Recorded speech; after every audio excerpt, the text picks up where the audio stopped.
Кәсіпкерлердің назарына ағымдағы жылдың 13 қаңтарында Қазақстан Республикасындағы тіл туралы және рұқсаттар мен хабарламалар туралы Қазақстан Республикасының заңына тілдерді дамыту саласындағы құзыреттілікті кеңейту бойынша бірқатар өзгерістер мен толықтырулар енгізілді.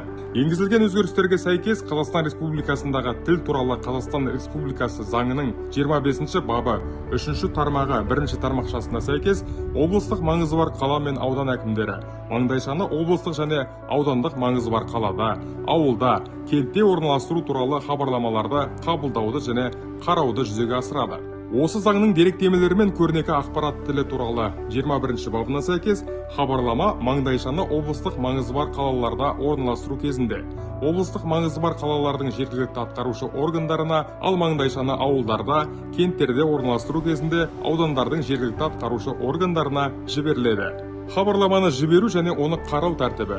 Хабарлама маңдайша орналастырылатын болжамды күннен кемінде 5 жұмыс күн бұрын жіберіледі. Онымен бірге маңдайшаны орналастыру орны туралы ақпаратты қамтитын мәліметтер нысаны мен маңдайшаның эскизі қоса беріледі.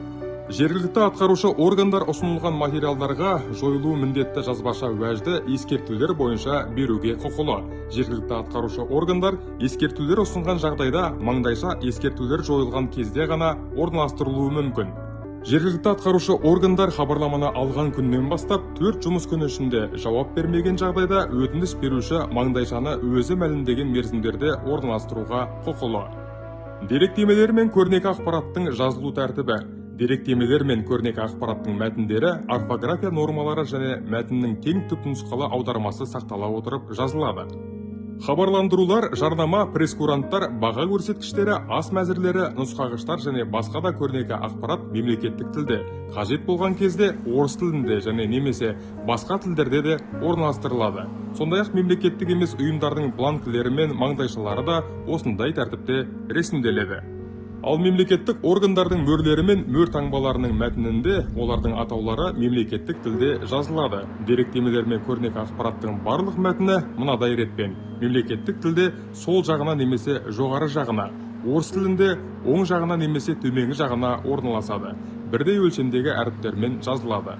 Қажеттігіне қарай деректемелер мен көрнекі ақпараттың мәтіндері қосымша басқа да тілдерге аударылуы мүмкін. Бұл жағдайда қарым өлшемі нормативтік құқықтық актілерде белгіленген талаптардан аспауға тиіс. Қазақстан Республикасының тіл туралы заңнамасын бұзған үшін жауаптылық. Деректемелер мен көрнекі ақпаратты орналастыру жөніндегі талаптарды бұзу ескерту жасауға әкеп соғады. Егер әкімшілік жаза қолданылғаннан кейін 1 жыл ішінде қайталап жасалған әрекет лауазымды адамдарға, шағын кәсіпкерлік субъектілеріне немесе коммерциялық емес ұйымдарға 5, орта кәсіпкерлік субъектілеріне 10, ірі кәсіпкерлік субъектілеріне 25 айлық есептік көрсеткіш мөлшерінде айыппұл салуға әкеп соғады.